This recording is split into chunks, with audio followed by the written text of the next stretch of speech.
Om Namo Bhagavate Vasudevaya.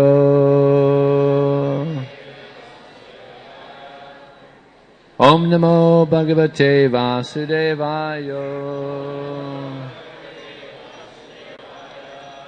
So this morning we're reading from the Srimad Bhagavatam, Canto 7, Chapter 2, Hiranyakasipu, King of the Demons, text number 23. Etambasha Pachalata Taravopi Chala Iva Chakshusa Pranyamanena Drishyate Chalativa Bhu Yatambasha Pachalata Taravapi Chala Iva Chakshusam Ramyamanena Drishyate Chalativa Bhu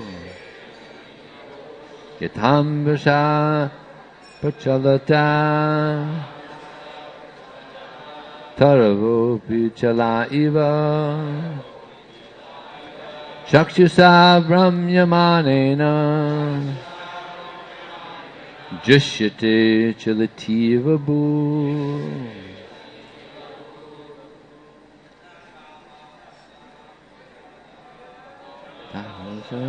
Chalata Taravopi Chala Iva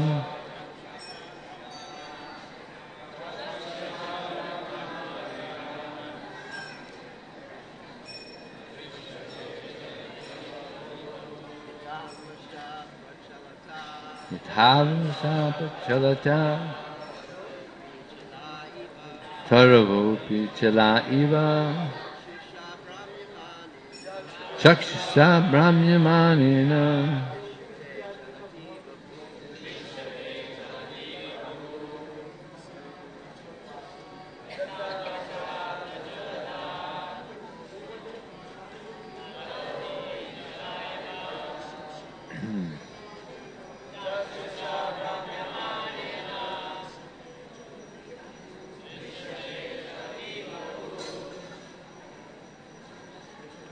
Mataji's.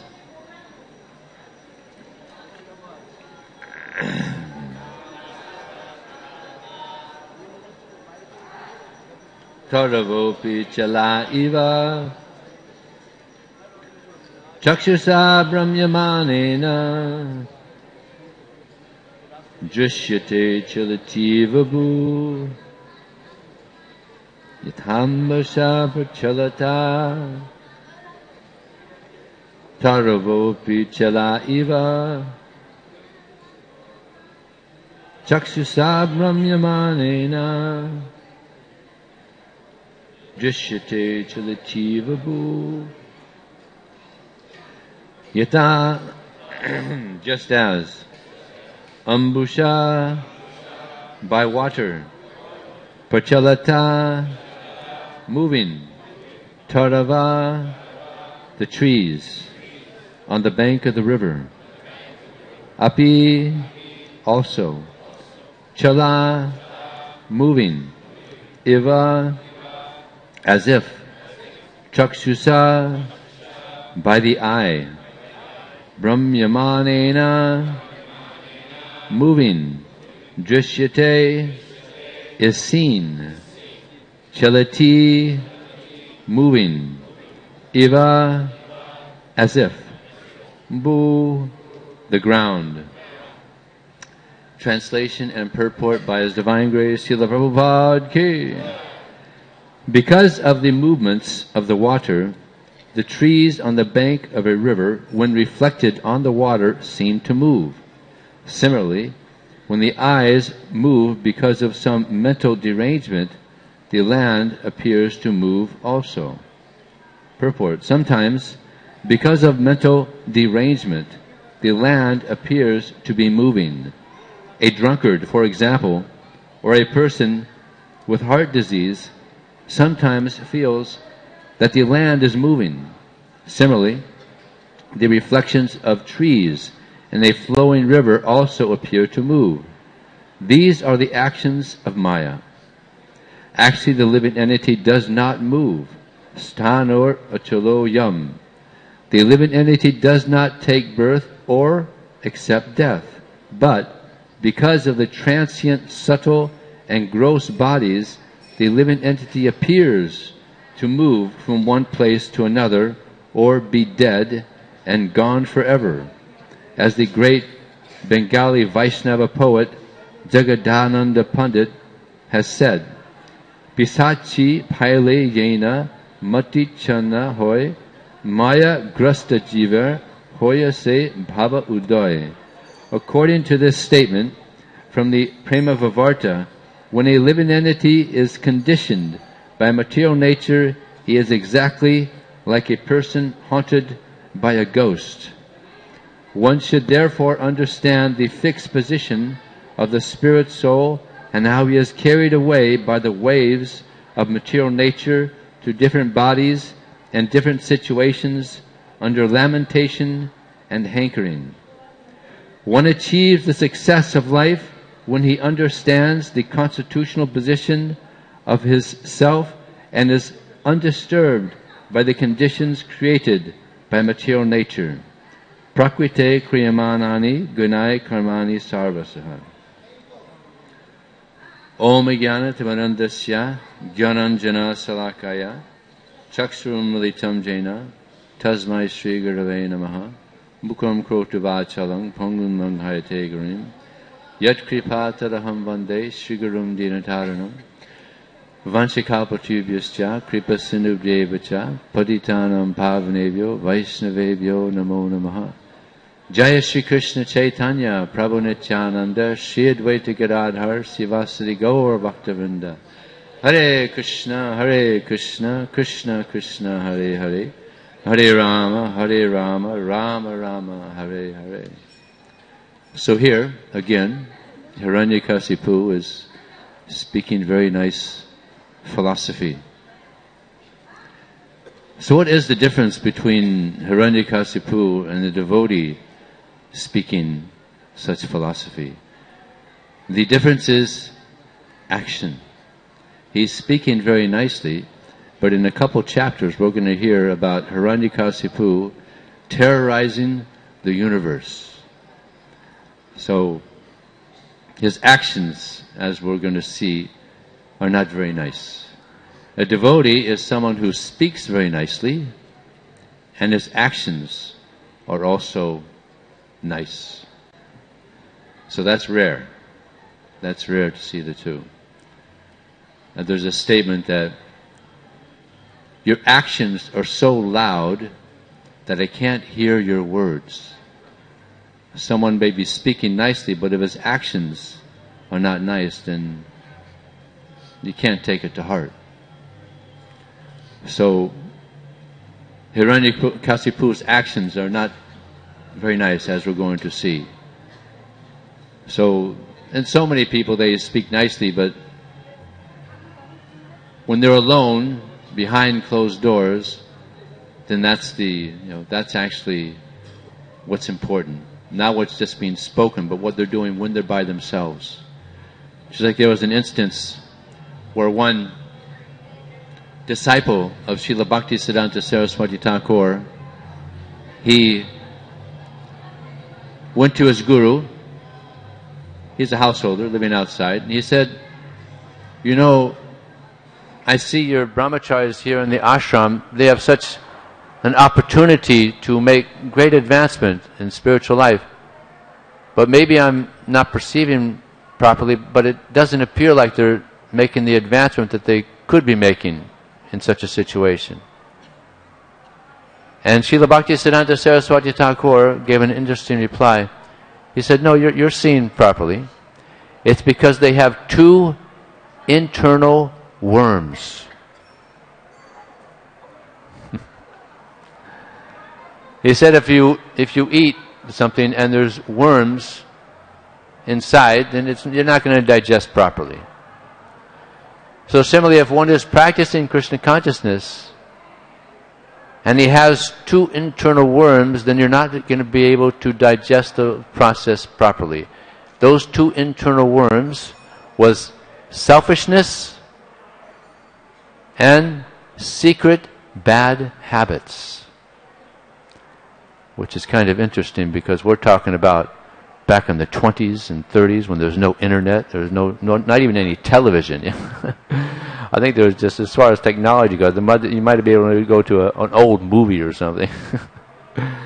So now there's so much opportunity for secret bad habits. Right? You got the whole. If you have a computer, you got the whole world right in front of your face, and there's a lot of Maya in the world. So now, how much more dangerous it is for us if we're not strictly practicing Krishna consciousness. I was just listening to a class recently by Bhattahari Prabhu, wonderful devotee. He was explaining how love begins with attention. If someone wants to have a relationship with someone else, then there has to be some attention. And therefore sometimes in relationships, the man or the woman will say to the other, "You're not paying enough attention to me." There'll be some complaint, "You're not paying enough attention to me." So the more attention we pay to Krishna, the more Krishna he reciprocates with us. But the more we get diverted from our attention to Krishna, then Krishna he also reciprocates. There was an interesting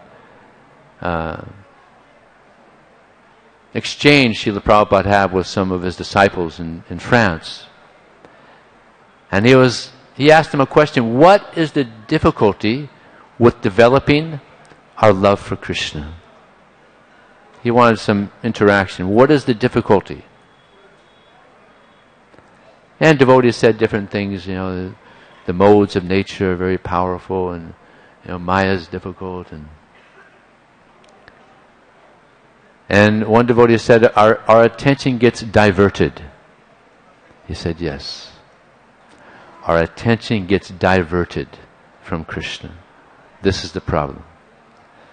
So, if we want to attain our desired goal of attaining love for Krishna, we have to really be vyavasayatmika buddhir ekeha kurunandana, fixed in our determination to be Krishna conscious and not be diverted.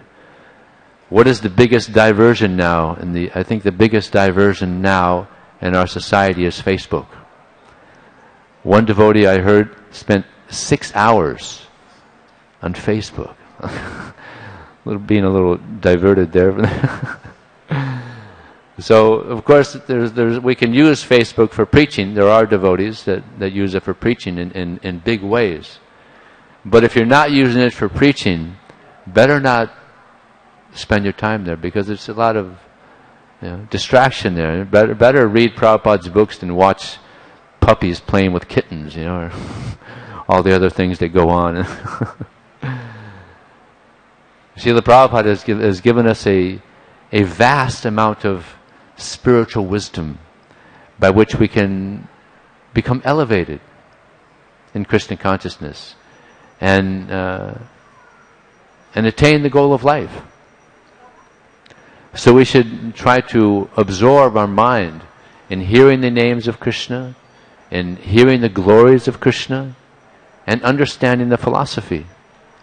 Just like here, let's go to Hiranyakasipu's statement here. It's kind of interesting.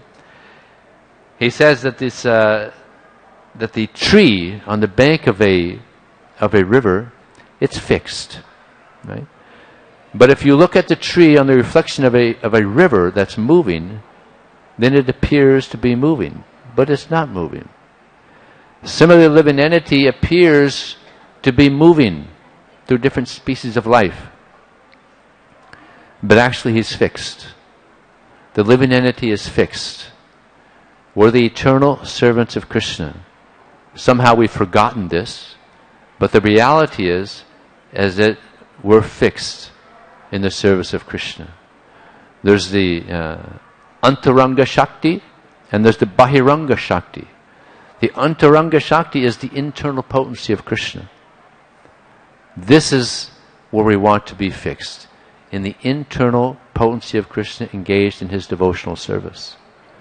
And then there's Bahiranga Shakti, that's the external energy of Krishna. They're also serving Krishna, just like here in India, there's people that are serving the civil department, and there's people that are in the prison department. Yeah.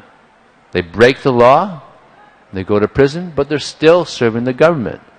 I don't know what they do here, but in America sometimes the prisoners are making license plates and they're just doing menial stuff, but they're working for the government, doing menial stuff for the government. So better to be in the civil department, working under the internal energy of Krishna, serving Krishna. This is what gives pleasure to the soul. And if we don't want to serve Krishna under this internal energy, then we have to serve the external energy.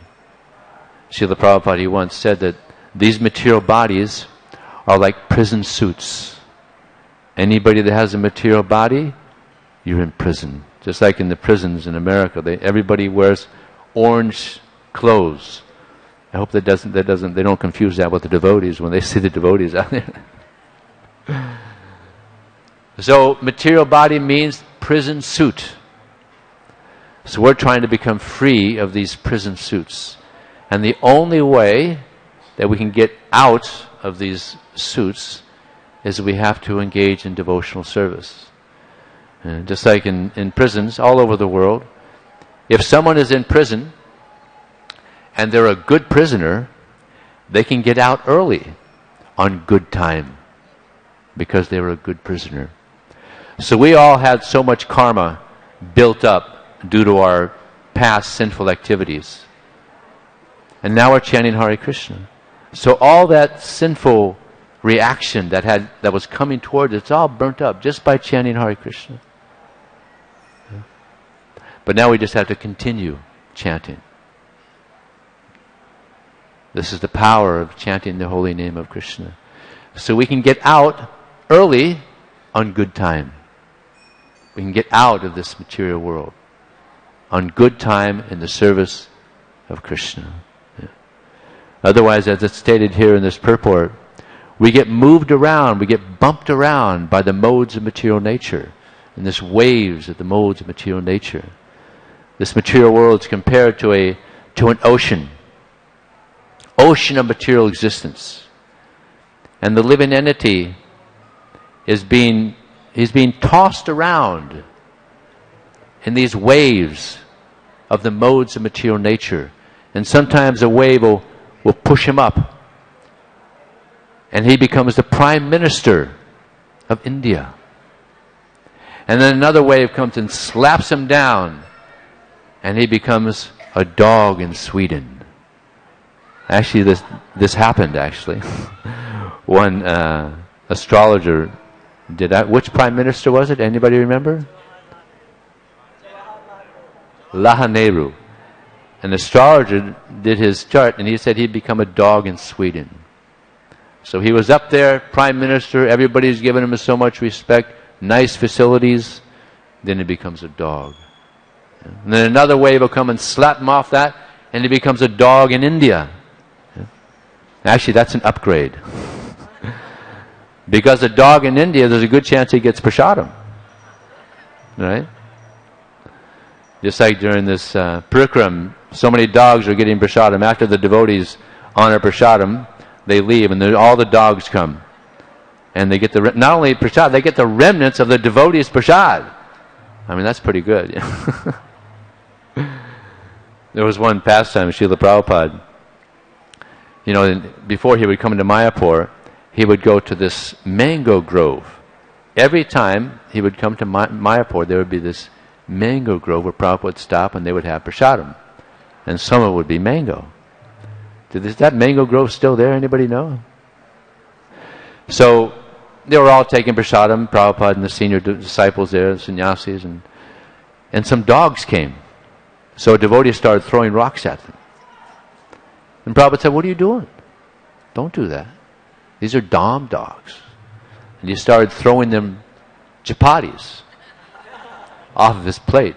And they were, so imagine what mercy, huh? So devotees are very merciful. So we have temples all over the country here, and dogs are getting remnants of prasadam all over. So it's actually an upgrade to be in a dog body. Prabhupada gave an example also of the living entity. He's being kicked around in the material world, just like a football. In soccer, and the ball is getting kicked around by so many people, or they call it football here. Right? In America, it's different. Football, ball is getting kicked around, constantly just getting kicked around. So that's the living entity, just getting kicked around. A dog body, a cat body, an elephant body, a human body, a demigod, just getting kicked around all around the universe. But now, in this human form of life, we have an opportunity to get out of this cycle of getting kicked around in different bodies.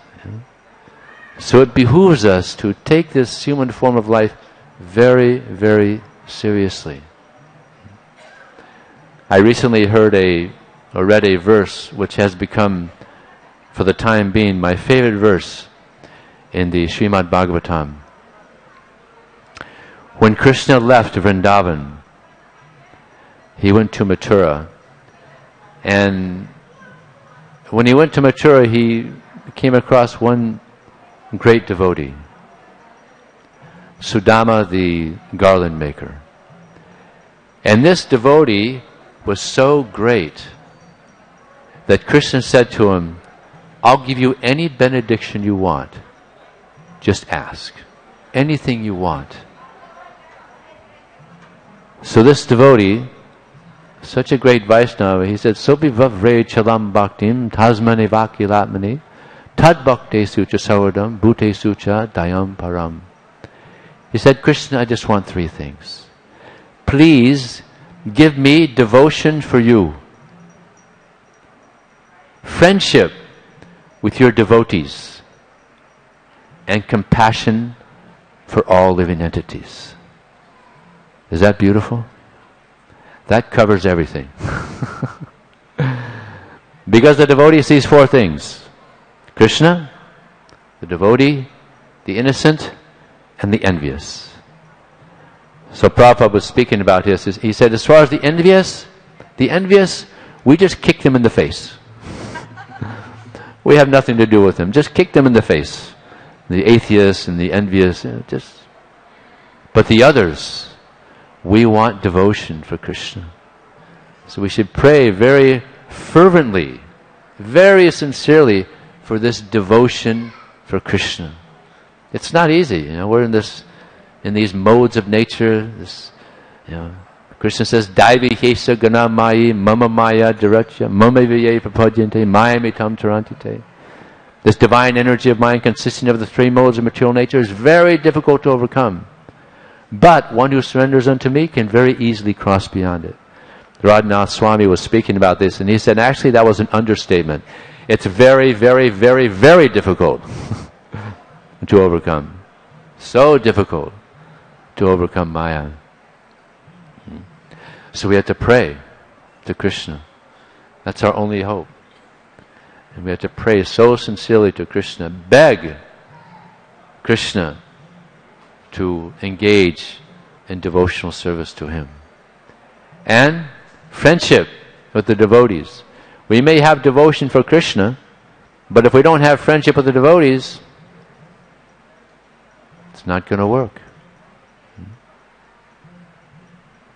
Sarvo hridyam mayam, sarvo hridyam tvaham.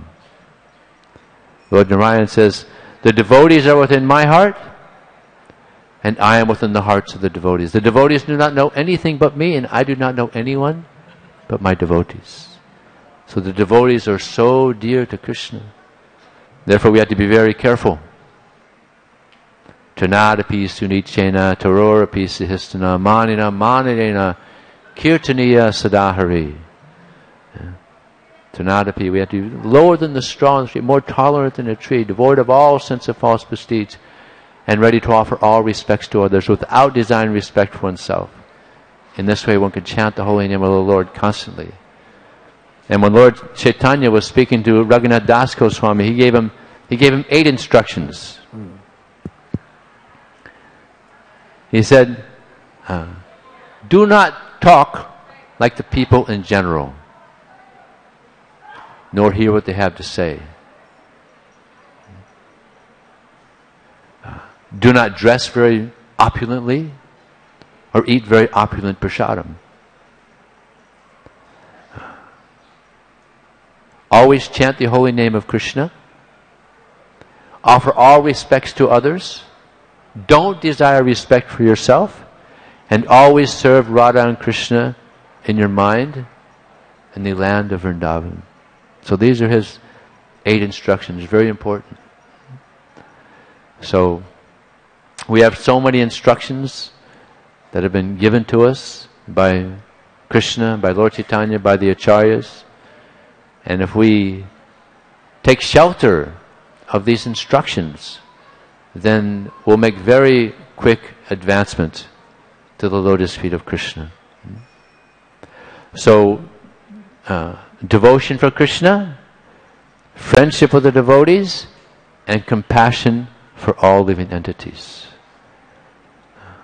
Compassion is not an easy thing, because icha dvesa samudvena dvanda mohena bharata. Krishna says that all living entities are born in this world bewildered by the dualities arising from desire and hate.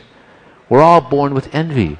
Envy is diametrically opposed to compassion. So this is another thing that we have to pray for. We have to pray for compassion. People are suffering in this material world. And we have the cure for all the suffering that people are experiencing in this world in Srila Prabhupada's books. These are the instruction guides for human society. You know, they're trying so many things to bring peace to society, but they're failing. They have the United Nations, but it's a complete failure. Why? Because more flags have been added. You know, that means no peace, right? So this is the real United Nations. I heard there was devotees here from 50 different countries. I don't know, maybe it is still like that, but sometime during the festival here. And this is for the 50th year of ISKCON's being established. So this compassion is so important. Prabhupada wanted these books in everyone's home. And now I have good news for you. Now we have books in Chinese. And they're reading them. And they're becoming devotees. Many Chinese devotees have come here. We have books in the Islamic language. People are reading them. We're distributing these books in Los Angeles, and so many people are buying these books. And they're becoming devotees. We have the representative here of MEFE. This is the Middle East and Far East books. So he has books now in Korean, in Chinese, in Arabic,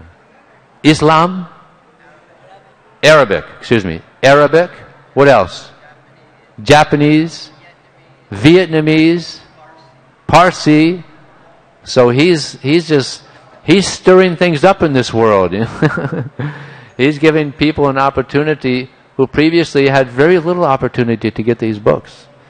So if you want to get these books, go to your nearest temple, find out from the BBT trustee of that temple, contact him, or maybe there's another way to contact, and he can get books to you. You know, when devotees are distributing books in Los Angeles, we have books on the table, and they just lay the books on the table there, and people come by of these different languages, and they see their language on the table there. Hey, well, what's this? You're distributing books in Arabic and Chinese, and they take the books. You know, they buy the books. Very auspicious. Srila Prabhupada said, anybody that is distributing books to the Muslims I take the dust from their feet and I put it on my head. He said that to Satyanarayan Prabhu here. I guess that's one of the reasons he's so inspired to distribute these foreign books. Yeah. So it's so important, yeah, that we distribute these books throughout the world. This is the hope for society. Yeah. Of course, we have kirtan. Kirtan is very nice. It's wonderful. People hear the holy name, they get purified. But when we distribute books, they get to hear the holy name and why they're chanting the holy name. Just like I got a Bhagavad Gita, I'd never seen a devotee before. But somehow, by Krishna's mercy, I found a Bhagavad Gita in a library. I was already chanting, doing some meditation. I had no idea what it was about. Just, murmuring some sound. Didn't know what it was about. Then I got the Bhagavad Gita, and I read about the chanting of Hare Krishna. And there's an explanation in the Bhagavad Gita why we chant. So I was very enthusiastic to chant Hare Krishna. So there it is, the Brihat Mridanga. We're giving them, when we distribute books, we're giving them the holy name. Not only the holy name, why to chant the holy name of Krishna. So important that we give people this knowledge, that we give them this wonderful process by which they can get purified of their material existence and go back to Godhead. That's the result of practicing this Krishna consciousness. We can go back. Vita raga bhaya kroda mammaya mamapashata bhavo jnana tapasa putamudbhava magata. In the Bhagavad Gita, Krishna says, being freed from attachment, fear, and anger, being fully absorbed in me, many persons in the past have become purified by knowledge of me, and thus they've attained me. I'll tell you a very nice story in this regard. There was a devotee in Miami temple. I joined in Miami back in the 70s. And he's a doctor, and his wife also very nice, wonderful devotees. They would come to the temple and they would do so much service, and devotees had so much affection for them. Unfortunately, at one point, the lady got cancer. And we were all so sad to hear this. And we would regularly drive to the house. And we would have bhajan for them. And we would go maybe a few times a week. And then one time we went, and she looked like she was going to leave her body that night. But it was already late, and we had services to do, so we had to get back for next day's services. So she's there, she's laying on the bed there. Her husband is next to her. And she looks at her husband and she says, "Do you see him?" And her husband says, "Do I see who?" She said, "Krishna. He's standing right in front of me. He's so beautiful. And he's calling me. But you're my husband. I have to ask you." She's so chaste, So he said, "Yes, go. She closed her eyes, and within a short time, she left her body. Went back to Godhead. So it's happening, Prabhus. Therefore Krishna says, Vita raga poya krodha. Being freed from attachment, fear, and anger. Many persons in the past have become purified by knowledge of me, and they've attained me. So Krishna is encouraging us here. Many persons in the past have become purified by knowledge of me. So it can happen to us also. We should have that hope that we also can attain such a glorious ending of this life. Thank you very much. Hare Krishna. Is there time for questions? I don't have a watch. Yes, Boo. Okay. Don't yell because they can't hear it. Just tell me.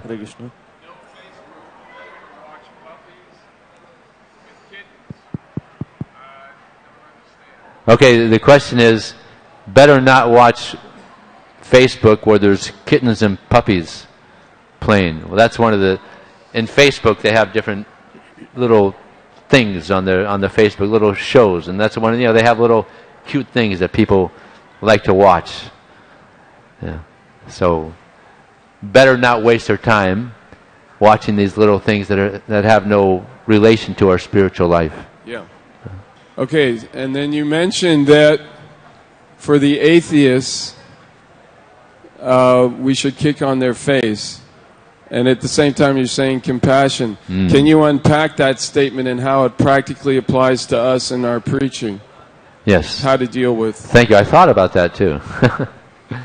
Well, generally, of course, there's rare occasions where you'll find an atheist that's actually submissive and wants to hear something about spiritual life. But generally, they're just not interested. And they're just fixed in their ways. I have one brother who's a big atheist. Big atheist. I call him a born-again atheist. He's just like, you can't get through with him at all. So there's a lot. Prabhupada was speaking about people like that, that are just like, just dead spiritually. They just better not waste your time. It's like when I'm distributing books. Also, sometimes we'll meet Christians that just want to preach to us. They're not interested. So we don't waste their time. It's a waste of time because they're not going to listen to us. We don't want to listen to them. So atheists are like that. They don't want to listen to us because they're fixed in their atheism, and we don't want to hear them. So Prabhupada, of course, we don't actually kick them in the face. Prabhupada said one time, he said, the more you kick the face of the scientists, the more you make advancement in spiritual life. So, is that okay? Sachin Narayan Prabhu wants to say something. Actually, I remember it was actually kick on face with boot. Oh, kick on face with boot. even a bigger, heavier kick. Yeah. I just wanted to comment about what's nice about this Arabic book distribution that you mentioned is that all of them tend to take the books back with them to the Middle East. So whether it's Arabic books distributed to the tourists or to the students or to the residents in North America, Europe, Australia, New Zealand, they all, when something touches them, and these books really do, they're amazed to see a book in their own language. No one gives them anything in Arabic. So they're very shocked, and they all want to share it. They take it home with them to Saudi Arabia, etc. So when Prabhupada said that, anyone who distributes books in the Muslim world, like take dust on their feet and put it on my head, it meant he was investing such mercy upon anyone that does that. So anyone that distributes books in Arabic in the West, they take the books back to the Muslim world. Therefore, you are preaching in the Muslim world. And I think everyone should have that opportunity to get that unprecedented mercy from Prabhupada. Yeah. And it's available. Thank you. Okay. Hare Krishna. Thank you.